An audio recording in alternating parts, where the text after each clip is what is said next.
ஓம் சாந்தி 8/1/2024 சாகார முரளி. இன்று சிவ பகவான் கூறுகிறார், இனிமையான குழந்தைகளே, தந்தையின் நினைவில் இருந்து சதா முக மலர்ச்சியில் இருங்கள். நினைவில் இருப்பவர்கள் மிகவும் ரமணீகமாக மற்றும் இனிமையாக இருப்பார்கள். குஷியாக இருந்து சேவை செய்வார்கள். கேள்வி: ஞானத்தின் போதையில் இருப்பதின் கூடவே எந்த செக்கிங் செய்வதும் கூட மிகவும் அவசியம். பதில்: ஞானத்தின் போதை இருக்கவே இருக்கிறது. ஆனால் எந்த அளவிற்கு ஆத்ம அபிமானி ஆகி இருக்கிறேன் என்பதையும் செக் செய்யுங்கள். ஞானம் என்னவோ மிகவும் சகஜமாக இருக்கிறது. ஆனால் நினைவில் மாயை தடைகளை ஏற்படுத்துகிறது. இல்லற விவகாரங்களில் பற்றற்றவராகி இருக்க வேண்டும். மற்றபடி மாயை என்ற எலி உள்ளுக்குள் கடித்து கொண்டே இருக்கிறது. அது தெரியவே இல்லை என்று இருக்கக்கூடாது. பாபாவுடன் எனக்கு ஆழமான அன்பு இருக்கிறதா? எவ்வளவு நேரம் நான் நினைவில் இருக்கிறேன் என்று தன்னுடைய நாடியை தானே பார்த்து கொண்டே இருங்கள். முரளியின் பாடல்: விட்டில் பூச்சி ஏன் எரியாது? ஓம் சாந்தி. இனிமையிலும் இனிமையான குழந்தைகள், பாடலின் வரியை கேட்டீர்கள். தந்தை இவ்வளவு அதிசயத்தை காட்டுகிறார் என்றால், நீங்கள் இவ்வளவு அழகாக ஆகிவிடுகிறீர்கள் என்றால், ஏன் தந்தையினுடையவராக ஆகக்கூடாது? இதுதான் இந்த பாட்டினுடைய அர்த்தம்.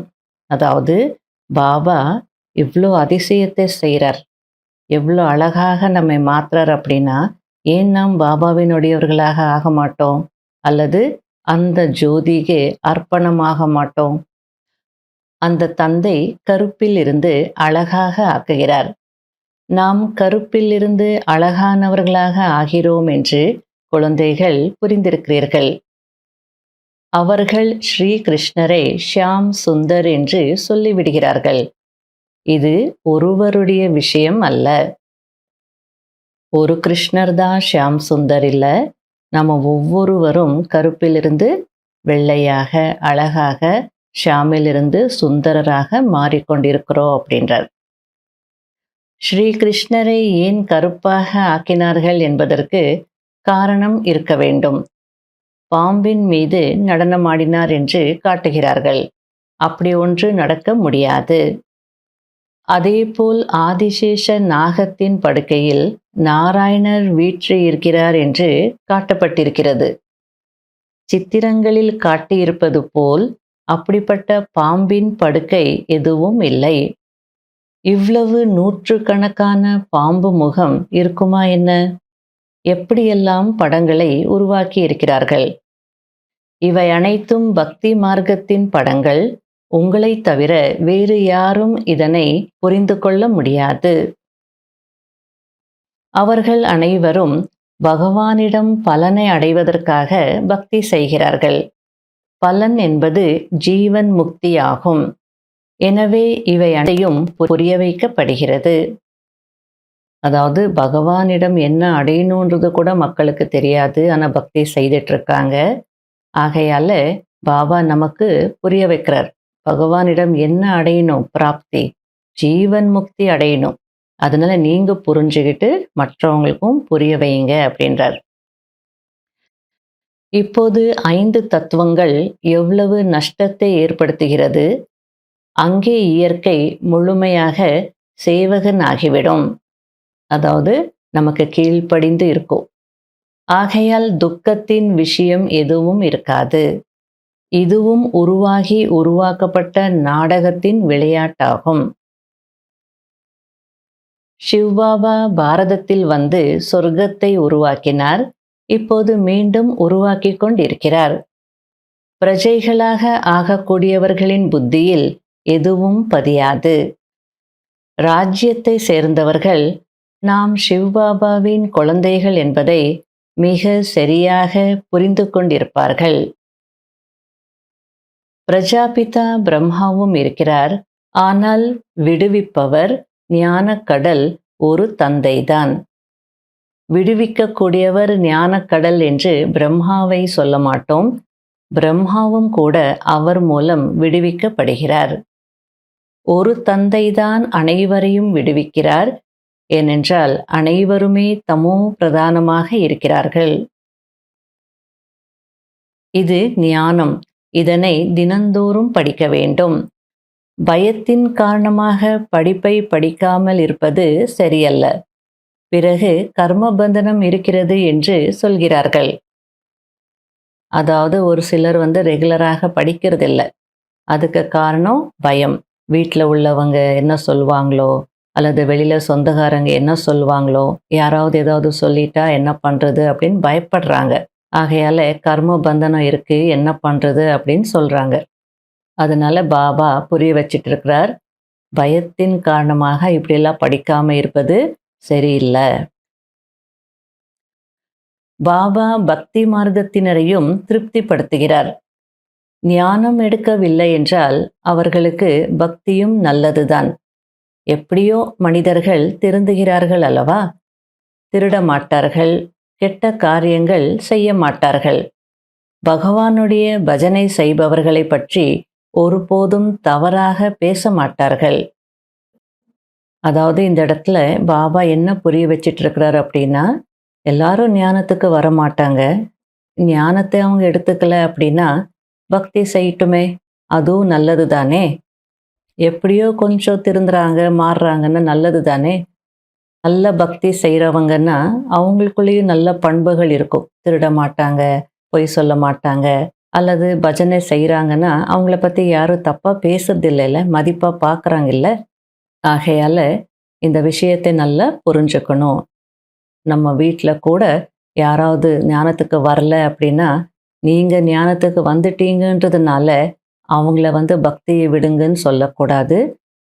ஞான மார்க்கத்தில் இல்லை அப்படின்னா அந்த குழந்தைகளை, மற்றவர்களை அந்த பக்தி மார்க்கத்திலே நடக்க விடணும். அதையாவது சொல்லி கொடுக்கணும். ஏன்னா சில வீடுங்களில் நாங்கள் பார்க்குறோம், அப்பா அம்மா ஞானத்தில் இருப்பாங்க, குழந்தைகள் ஞானத்துக்கு வரமாட்டாங்க.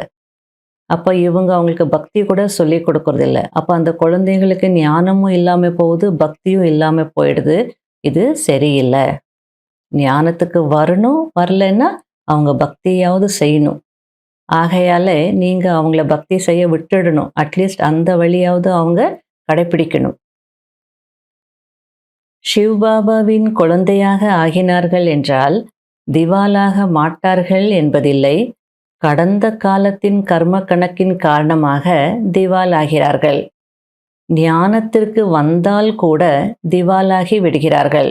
அதற்கும் ஞானத்திற்கும் எந்த தொடர்பும் இல்லை. இது அண்டர்லைன் பண்ணக்கூடிய ஒரு விஷயம், நல்லா புரிஞ்சுக்க வேண்டிய விஷயம். சில நேரத்தில் பாபா குழந்தைகளான பின்னாடி அவங்களுக்கு வியாபாரத்தில் நஷ்டம் ஏற்படும், இல்லை ஏதோ பெரிய கஷ்டம் எல்லாம் வரும். உடனே நான் பாபா குழந்தையா இருக்கிறேன், ஸ்ரீமத் படி நடக்கிறேன், எனக்கு ஏன் இப்படி நடக்கணும் அப்படியெல்லாம் மனமுடைஞ்சு போயிடுவாங்க. சில பேருக்கு சந்தேகம் கூட வந்துடும், இல்லை குழப்பத்தில் வந்துடுவாங்க. அதுக்கு பாபா நல்லா தெளிவாக புரிய வச்சிட்ருக்கிறார். நீங்கள் ஞானத்துக்கு வந்தால் கூட திவால் ஆகிறதுக்கு சான்சஸ் இருக்குது. ஏன்னா இது ஏதோ ஜென்மத்தினுடைய பழைய கணக்கு. நீங்கள் இப்போ பாபாவினுடையவர்களாக ஆகியிருக்கிறீங்கன்னா இனிமேல் நல்லா இருப்பீங்க. ஆனால் இது பழைய கணக்கு, அதுக்கும் இதுக்கும் எந்த சம்பந்தமும் இல்லை. ஆகையால் இந்த விஷயங்களெல்லாம் நல்லா புரிஞ்சுக்கணும். ஆனால் ஒன்று மட்டும் உறுதி, பழைய கணக்கு வந்தாலும் நீங்கள் நல்ல நிச்சய புத்தியுடையவர்களாக இருந்தீங்க அப்படின்னா உங்கள் மனநிலை பாதிப்படையாது. அதை கடந்து வந்துடுவீங்க. அப்போ நெக்ஸ்ட் லெவலுக்கு போவீங்க. வர வேண்டியது தானாக எல்லாம் வந்துடும். குழந்தைகளாகிய நீங்கள் சேவையில் ஈடுபட்டிருக்கிறீர்கள். ஸ்ரீமத் படி சேவையில் ஈடுபடுவதின் மூலம் பலனை அடைவோம் என்று புரிந்திருக்கிறீர்கள். சிவபாபானுடைய சேவை தானே, ஏன் வேண்டான்னு சொல்கிறாங்க அப்படின்னு சிலர் சொல்லாமலேயே செய்கிறாங்க. அதுக்கு பாபா சொல்லிட்டுருக்கிறார், உங்களுக்கே தெரியும் ஸ்ரீமத் படி நம்ம சேவையில் ஈடுபட்டால்தான் பலனை அடைவோம் என்று. நாம் அனைத்தையும் அந்த உலகத்திற்கு டிரான்ஸ்ஃபர் செய்ய வேண்டும். எனவே உங்களுடைய பேக்கேஜஸ், அதாவது மூட்டை முடிச்சு அனைத்தையும் டிரான்ஸ்ஃபர் செய்துவிட வேண்டும். அழியக்கூடிய விஷயங்கள், ஒன்றிற்கும் உதவாத விஷயங்கள், பழைய விஷயங்கள் எல்லாத்தையும் பாபாவுக்கு இங்கே கொடுத்துருங்க.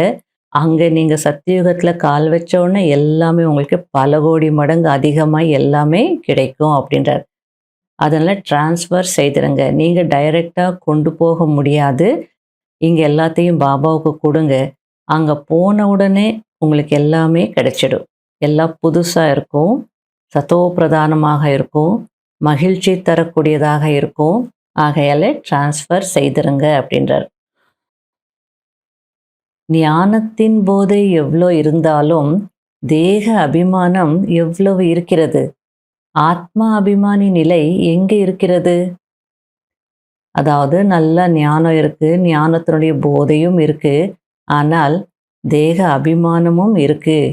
எங்கே ஆத்மா அபிமானி நிலை அடைஞ்சிருக்கீங்க அப்படின்னு பாபா கேட்குறார். யோகத்தில்தான் மாயை தடை ஏற்படுத்துகிறது. இல்லற விஷயங்களில் கூட பற்றற்றவராக இருக்க வேண்டும். மாயை எலியைப் போல கடிக்கிறது. இரத்தம் வந்தாலும் தெரியாத அளவிற்கு எலி கடித்து விடுகிறது அல்லவா? தேக அபிமானத்தில் வருவதினால் எவ்வளவு நஷ்டம் ஏற்படுகிறது என்பது குழந்தைகளுக்கு தெரிவதில்லை. உயர்ந்த பதவி அடைய முடியாது.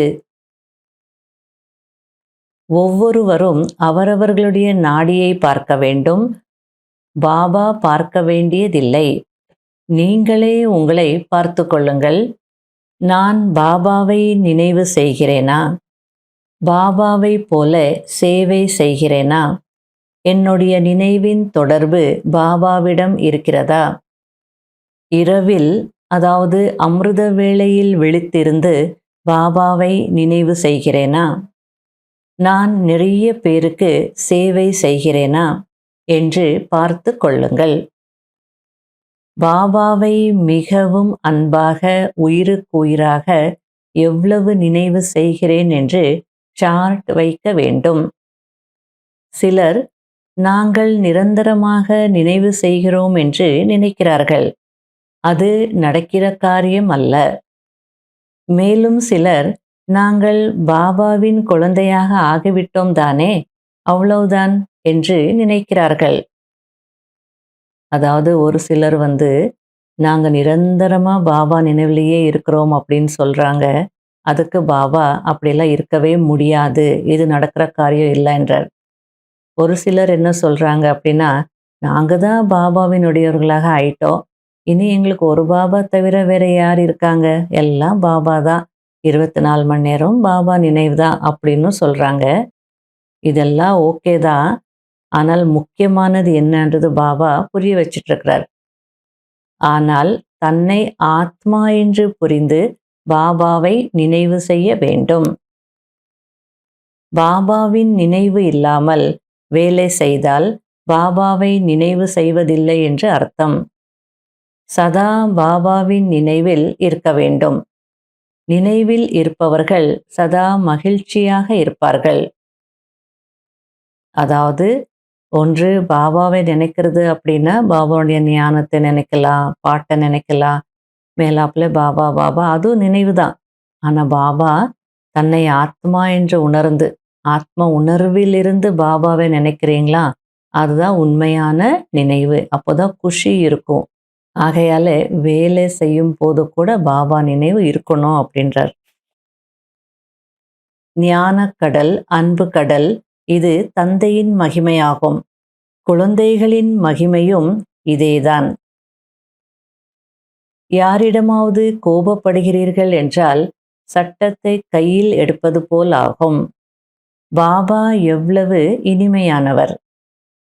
குழந்தைகள் ஏதாவது ஒரு வேலைக்கு மறுப்பு சொன்னார்கள் என்றால் ஸ்ரீ கிருஷ்ணர் ஆக மாட்டீர்கள். மிகவும் இனிமையானவராக ஆக வேண்டும். நல்லது. இனிமையிலும் இனிமையான காணாமல் போய் கண்டெடுக்கப்பட்ட செல்ல குழந்தைகளுக்கு மாத் பிதா பாப் தாதாவின் அன்பு நினைவுகள் மற்றும் காலை வணக்கம். ஆன்மீக குழந்தைகளுக்கு ஆன்மீக தந்தையின் நமஸ்காரம். கடைபிடிக்க வேண்டிய முக்கியமான சாராம்சம்.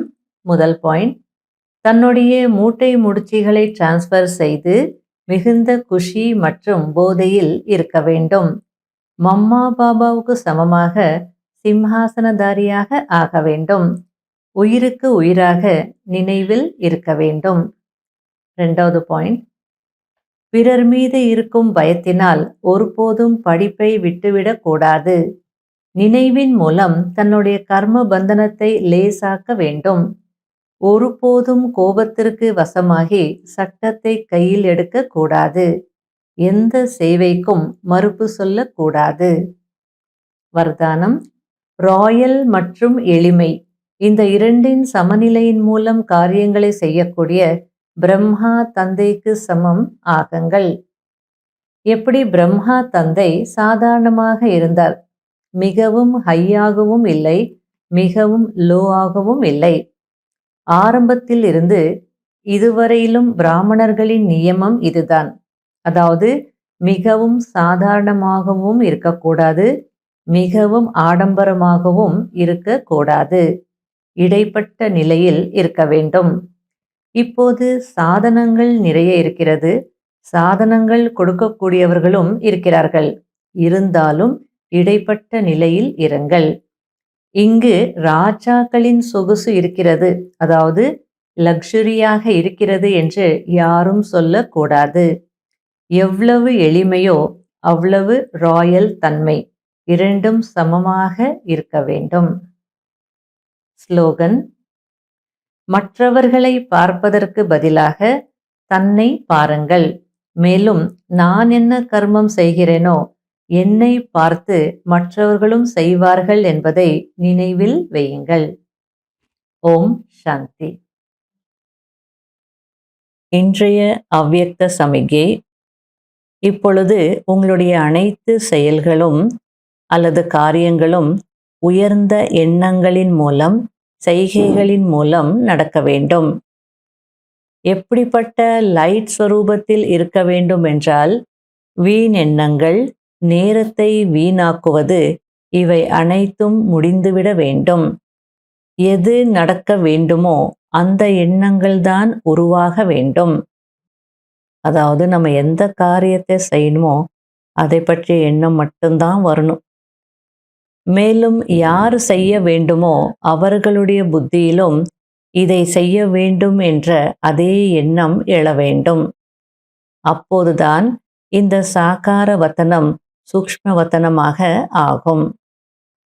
அதாவது நம்ம எந்த காரியம் செய்யணும்னு நினைக்கிறோமோ அந்த எண்ணம் தான் நமக்கும் வரணும். யார் மூலமா அந்த காரியம் நடக்கணுமோ அவங்களுக்கும் அதே எண்ணம் வரணும், நாங்கள் இதை செய்யணுன்ற வரணும். அப்போதான் இந்த சாகார வத்தனம் சூக்ஷ்ம வத்தனம் ஆகும் அப்படின்றார். அப்படின்னா ஃப்ரீக்வன்சி மேட்ச் ஆகணும். நாம் என்ன நினைக்கிறோமோ அதே எண்ணம் அவங்களுக்கும் எழணும். அதுக்கு நாம் ப்ராக்டிஸ் பண்ணணும். வீணெண்ணங்கள், வீணான விஷயங்கள் இருந்தெல்லாம் விடுபட்டு லைட் ஸ்வரூபத்தில் இருந்து காரியங்களை செய்கிறதுக்கு நல்ல பயிற்சி செய்யணும். ஓம் சாந்தி.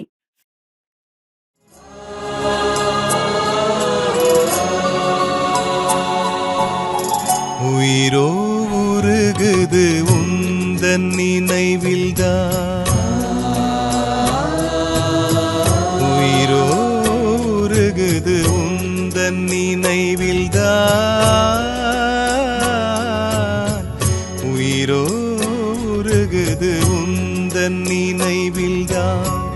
பாபா உன்னை நினைத்தாலே பிறவிகள் தோறும் செய்த பாவங்கள் நொடியினில் பஸ்மம் ஆகிறதே, நொடியினில் பஸ்மம் ஆகிறதே. ஆவோ உனக்கு சமம் ஆவோ, ஆவோ உனக்கு சமம் ஆவோ. உயிரோ உருகுது உந்தன் நினைவில்தான்.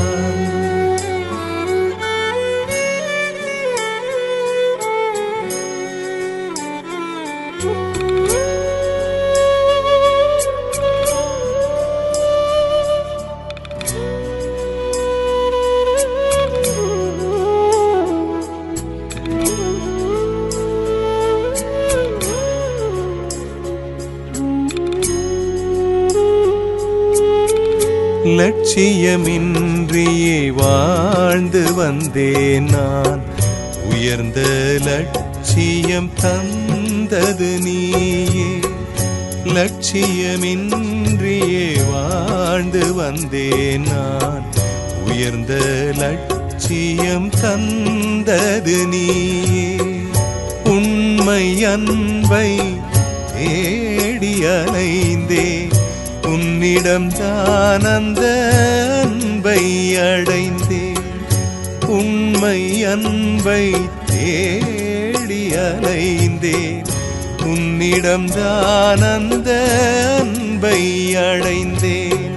விடியலை நோக்கி என்னை நீ அழைத்தாய். விடியலை நோக்கி என்னை நீ அழைத்தாய். பாபா உனை நான் மறவேனே. பிறவிகள் தோறும் செய்த பாவங்கள் நொடியினில் பஸ்மம் ஆகிறதே. இனில் பஸ்மம் ஆகிறதே. ஆவோ உனக்கு சமம் ஆவோ.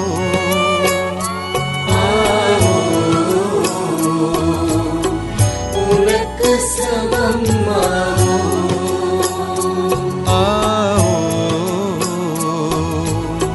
உனக்கு சமம் ஆவோ.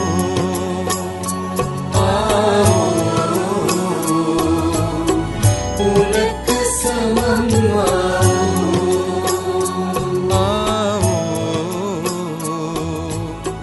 உனக்கு சமம் ஆவோ.